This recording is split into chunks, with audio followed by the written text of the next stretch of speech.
is Yvette Mutumba. I live in Berlin. I'm an art historian. I studied art history here in Germany and afterwards in London. I did my PhD, where I wrote about contemporary art from Africa and the global diaspora. And after that, I worked for a while at a museum in Frankfurt. It's called the Weltkulturmuseum or World Culture Museum, which is a museum that has ethnographic collections, but also contemporary art collections from Africa, mainly from the 60s, 70s, and 80s. So while I was there, I organized several bigger exhibitions also concerning these collections. One of these exhibitions was Painting Performance Politics, which is an exhibition with work from the Senegalese artist El Hadji, and in this exhibition we showed his work, but also work that he collected in the 1980s for the museum in Frankfurt. I'm also the co-founder of Contemporary Ant. Contemporary Ant is an art platform founded in 2013 with this idea to bring together artistic productions in Africa and the global diaspora. So ever since then we have featured many artists, exhibitions, projects. We commission also new artwork that you can see online. And the idea was also always to have a mainly digital tool, simply for accessibility reasons, because we have a very wide international readership. Actually, our highest readership is in the US, and after that it's countries like South Africa, Nigeria, but also European countries. But we also bring out print issues twice a year with the idea to have a specific focus on events like the Dakar Biennale, for example, or Kampala Biennale. And ever since we founded Contemporary Ant, it somehow has therefore grown into a platform that is more than a magazine. So apart from having this content that we produce, and I think now in year 9 after our foundation, it has become this kind of big archive really of all this content around contemporary art from Africa and the global diaspora.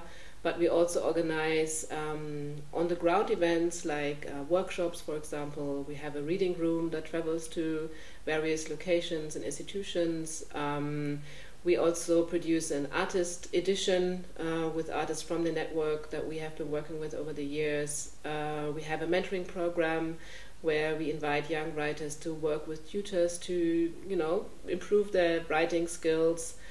Most recently, we opened a new office and reading room in Nairobi in Kenya. So that's maybe something that's very specific also to Contemporary Ant. It also makes the magazine part different from other magazines that from the very beginning we have only worked with local writers and cultural producers. So it's not like other big art magazines that maybe fly someone in for 3 days to cover biennial and they come back. It's the so-called parachute journalism.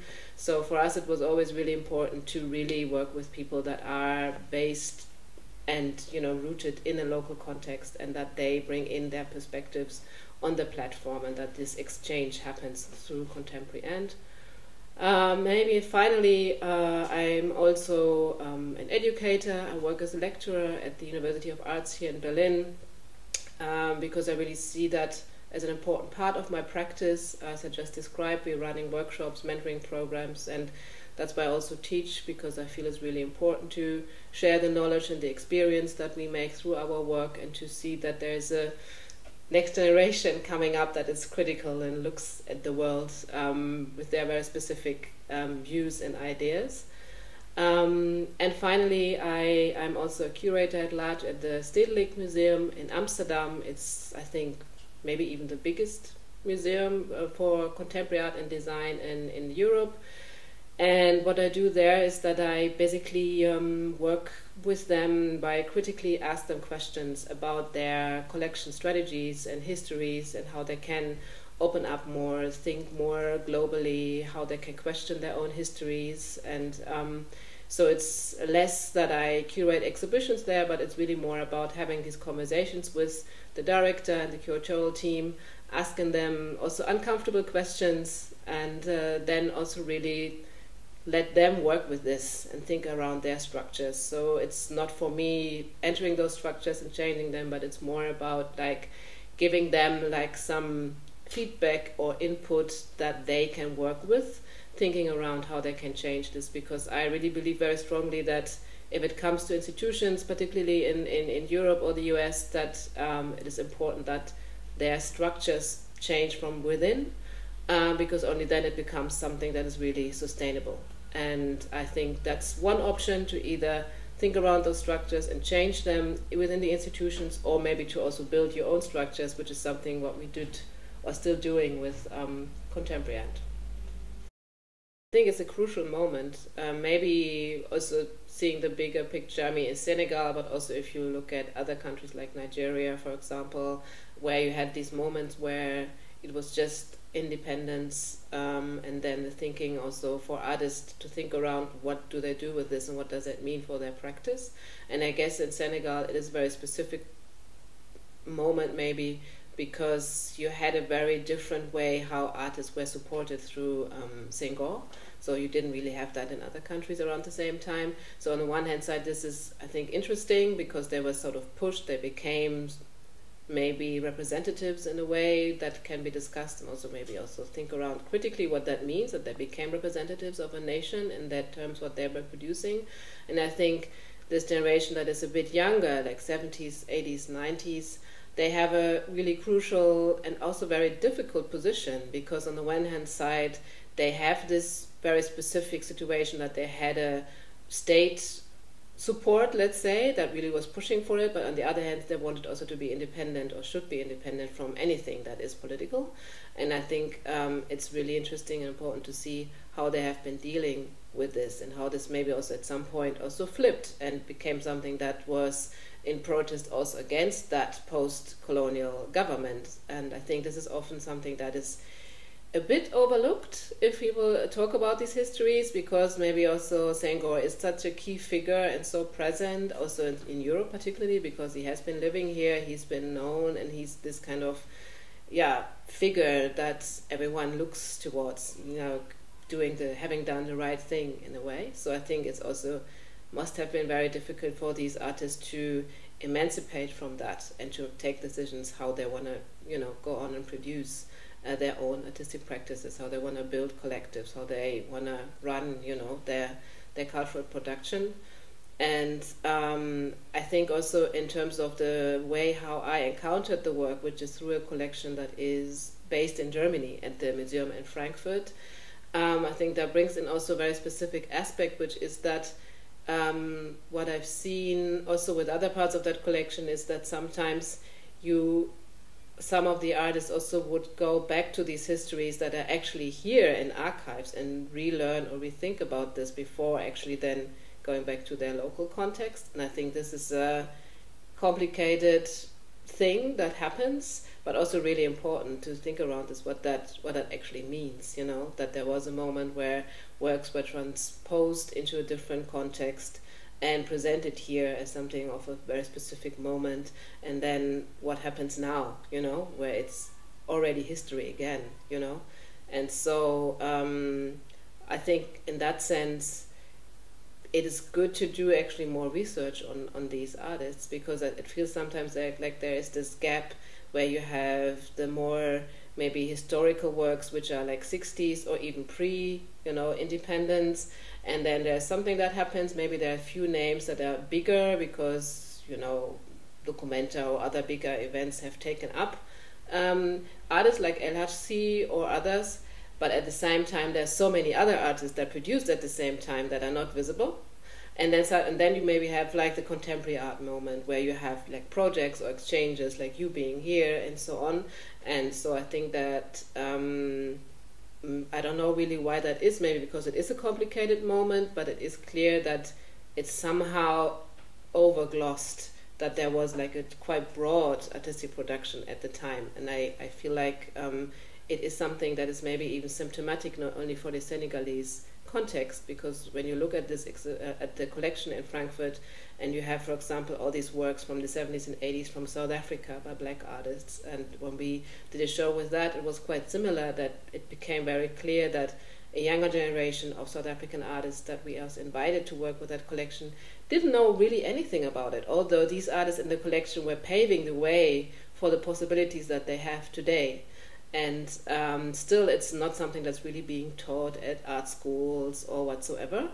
And you could say the similar aspect to this moment, for example, in Uganda, where there's also, you know, same collection where the Senegalese work is in Frankfurt, also 60s, 70s. Again, you know, there's lots of work being produced, lots of work even sold to, you know, Europe and so on. But in the local context, it's not really part of the narrative, or only very superficially. And so I think, although the Senegalese context is specific due to that history, Senghor and so on, it is also interesting to see how it's part of a bigger narratives of specific moments in art histories in certain local contexts, in different local contexts, actually. Well, I mean, I think in a certain way they did, because there were like these key figures who were organizing, like, I mean, you will talk to Clementine also about like 7 stories about art in Africa, for example, which was this crucial exhibition where artists from that generation were part of, and then also artists from other local contexts like South Africa and so on. And so I think there was this exchange, and I think you had also projects like already like the Triangle workshops, which is like this international that really, I think it's funded from the UK, I'm not quite sure, but I think so. So you already had that at the time, like this idea of residency programs and exchange programs, so that artists would go, you know, from one, you know, Senegalese artists going to South Africa or whatsoever. So these things would happen, which I think is also really important, because I think today often people also tend to forget that it's not just now that institutions say, oh, we have to become global, we're doing these residency programs and it's all so great, but it's not like that they're really reinventing the wheel. I mean, this has already happened before, you know, in the 80s and 90s, and actually even maybe more interesting, because at the time, for example, it was really about that exchange on the continent, for example, and not always this exchange between continent and Europe, which tends to be, you know, with many of the programs, that it's always has that aspect. And so I definitely think that there have been networks built, and also, you know, mutual impact in that generation of artists, for sure.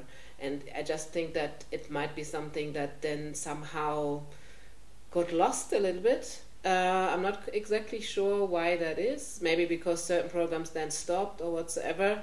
But I do think that there was already a lot of stuff happening at the time. And maybe for artists that are even younger, that are producing now or since the early 2000s, I'm pretty sure that they are influenced by this, but maybe it's not as conscious in the way that they say, I'm looking towards these artists and see what they do. But of course, you know, by seeing work, by reading books and exhibition catalogs, of course, there is a presence of these artists and the artistic production, which certainly has also an influence on what has or is being produced afterwards.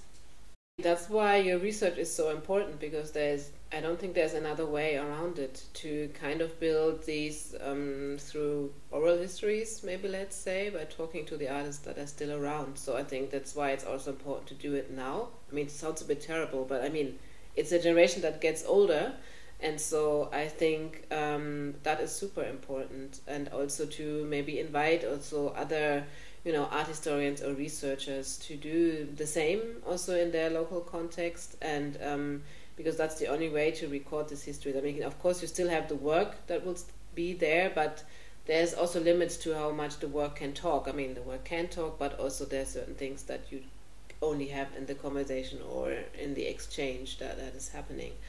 And I think it's not only also maybe that I mean, of course, definitely there's this aspect of there has no one really been there recording it, building these archives, or just, let's say, to a limited amount. I mean, because there have always been magazines, maybe like Transition, or, you know, in the 90s also NKA, and, you know, starting to do this, but I mean, 70s, 80s, still there was a moment where it's not enough, let's say. But at the same time also, if there were moments, for example, with the South African example, it often was a wide art history or wide perspective on this. And usually it's complicated to always talk about white and black perspectives, but in these cases of writing art history, it's very important, because of course they would write a very specific art history of these artists from the 70s and 80s, you know, that group of black artists, for example, tending to, for example, I don't know, put them into one category, saying it's like township art, or it's black art, or it's that, you know, also in the Senegalese case, you know, taking up these notions, maybe also coined by people like Senghor or others, which is fine, because that means there are certain records maybe of these moments, but I think it's also important to revisit these records that are there, because they're written from a very specific perspective. And often when you look at these narratives, it becomes clear that they kind of gloss over, let's say, the individual narratives that are also part of it, because yes, artists from another generation are somehow part of a bigger thing, but at the same time they're also not, of course, because at the same time they all have their very individual way of why they're producing art and what they're producing and so on. And this is exactly something that you can only find through what you do right now, to really speak to them in one-on-one conversations, and to find out who their personal narratives and histories actually are, what they are. I mean, I think there are not too many European museums who already started on a bigger scale collecting contemporary art in the 60s, 70s, 80s. I think places like the museum in Frankfurt, but also the Ivar-Lever-Haus in Bayreuth are kind of an exception in that sense. And it is interesting because for some weird reason it is this German phenomenon. That you have the Frankfurt Museum, that you have the Ivar-Lever-Haus, but then you also have like quite a lot of many like private collectors who would actually collect works during that time. And so it was the West African example with Senegal. You have like Friedrich Ax, like someone who, you know, just was enjoying, let's say, Senegalese culture, and for these reasons would start collecting privately, and then being asked by the museum in Frankfurt whether he would be interested to actually collect work for the museum, and then he asked LHC to do that together with him. And actually this is just not a single case, you know. Only in Frankfurt you have like 3-4 more examples where the museum asked actually private people that are not even experts, that are not art historians, not curators whatsoever, like people that for various reasons had lived in Africa and started collecting and bringing back the work, and then also doing the same for the museums. So you have this interesting kind of amateur connoisseurship that is happening in regards to these artists from those generations, that is being mediated with the works coming here. So they would bring it just because, yeah, they thought it's important to collect it, but they didn't have in that sense an expertise. They were not approaching it from a perspective or research part like you would maybe do it today. And similar, it's the case for other private collectors and collections that are still sitting around Germany with works from Senegal, from Uganda, from South Africa, from Nigeria, and so on. And that means that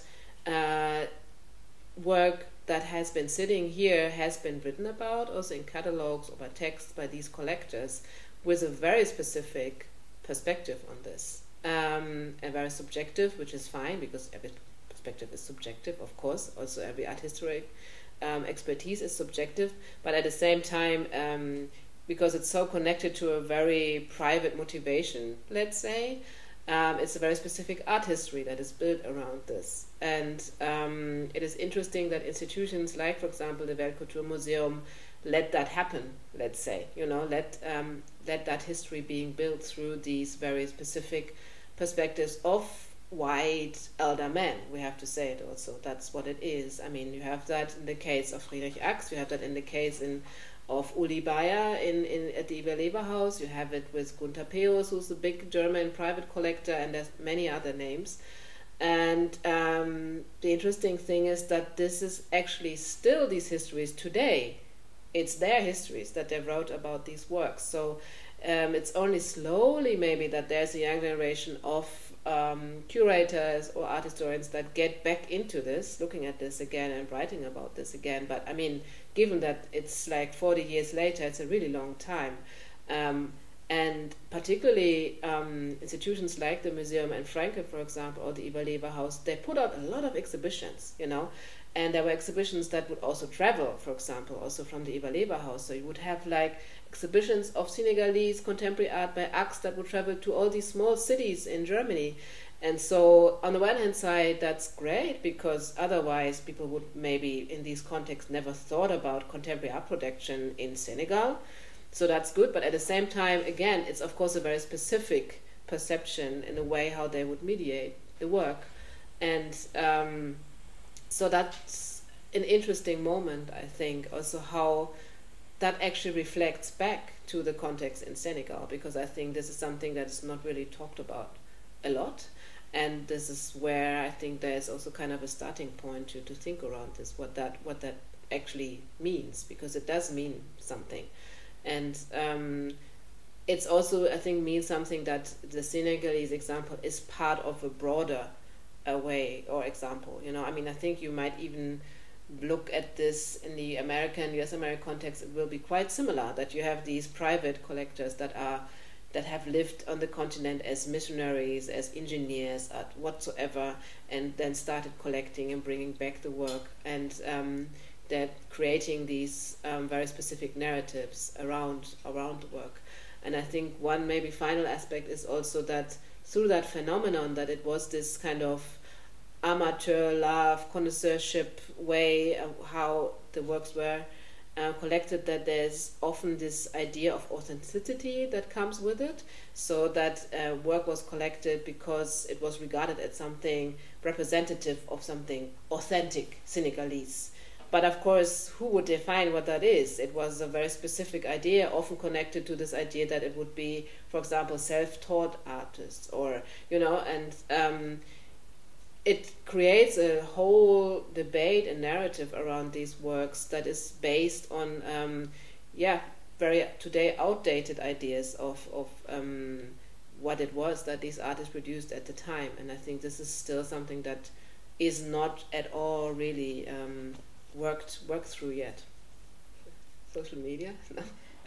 No, I think, I mean, this is a really important question which we think a lot about also with the end. And for example, with the end, we always had this idea that apart from it being a platform that is not necessarily for a Western audience, but like for us, what I described before, it always had this idea that it should be accessible in the best possible way.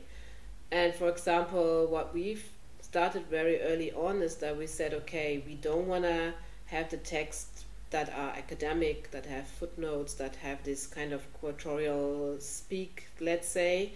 So it's very much on purpose that the texts are very short, quite clear, and although, for example, writers don't get like briefing because we don't have an in-house style, like New York Times or whatever, very much on purpose, because it's about all the different voices and perspectives, but the only briefing that they get is that they break down the topics and issues they want to talk about in a very accessible way, which is difficult. I guess maybe it's even more difficult in writing an academic text, because, I mean, of course, the topics we discuss are complex, but I really very much believe in the possibility of breaking everything down into a language that is actually accessible. And you can really see it with the end, for example, our readership, our main readership is really young. So it's between 18, 25, and then the next group is 25 to 35. So basically it's a new generation that not necessarily have already the tools or the knowledge to read like complicated text. And it works for them, that they, you know, can access a content in a way that they understand it and that it's interesting to them. And so I think for me, this is going through my whole practice, that it's this question of accessibility. And I always, because I mainly work with text, so I can also only speak from that perspective, because I'm not an artist, or I'm sometimes also curate, but I would say I'm rather an art historian who does these different things. And if it comes to curatorial work, but also text work, I really, really always think about this in a way that I speak in a way that also, for example, members of my family that have nothing to do with arts, you know, my sister is a nurse, and, you know, that they also get engaged and interested in that, you know. And I do think that's possible. And for example, with curatorial projects that I've done, like the Berlin Biennial with Gabi, or for example, a project that we did before in Frankfurt with a Labor of Love project, we very purposely didn't have these curatorial statements, for example. But instead, for the Berlin Biennial, for example, we just recorded the conversations that we had within the curatorial team and then edited it. But it was just conversations, which is much more accessible. We did a similar thing with a show in Frankfurt, the Labor of Love, where we had various conversations between younger artists and older generation artists from the 70s and 80s that were still alive. And so we had these conversations also as part of the publication. We had these conversations as part of the show, as video, because of course it's much easier to follow a conversation than like breaking it down into a theoretical text.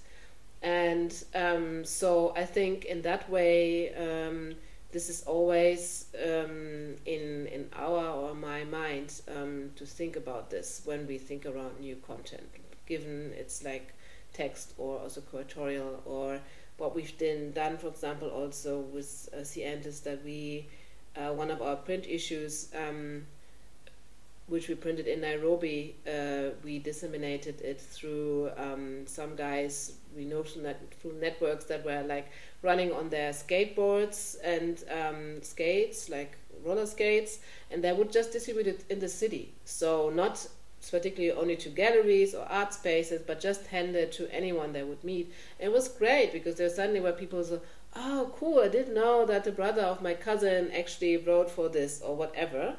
And so this is, for example, also why our print issues are not these glossy magazine style things, but they have this, you know, really cheap newspaper feel. And it's not only because it's cheap to produce, but it's also because it's easier to distribute. And we have done that also before, when we had it in Dakar, for example, that we just handed to people that are, you know, sitting around the Institut Français, so not inside the bubble, but also outside, and just trying to make that connection and have also conversations maybe about this. And of course, sometimes it works better and sometimes less, but I think in a way this transmission is only if you, from a, let's say, art bubble perspective, try to make that extra mile by not just only, you know, distribute inside your comfort zone maybe, but really trying to step out and see what happens. And that's the only way. And I mean, I jokingly said social media, but I think of course social media play also a role in this. And we had this very nice anecdote that's like, I don't know, 3 years ago, we had a workshop in Luanda in Angola, and there was also, no, I forgot his name, like one artist is quite known, like I forgot his name, but so we visited him. And then he said, yeah, you know, I work with these kids outside of the city, and this morning he sent me this image, and he was like, oh, this is so cool, look, I saw this on Instagram. And we handed him our print issue, and he was like, this is so weird, this is the same image like the kid sent to me. And then we actually realized that this kid who was like 13 or something was following us on CN, on Instagram, and had just seen the image. And that's like what it's supposed to be, right? So that kid had a very different approach and access to it, but really something happened. And so that's why they shared it with these other artists, you know, that didn't know much about the end or the print issue whatsoever, but something happened. And I think this is like the ideal moment, you know, if something like this can work. And I think in that sense, of course, social media can be a tool also to transmit certain kinds or ways of content and breaking it down in a even different way, let's say.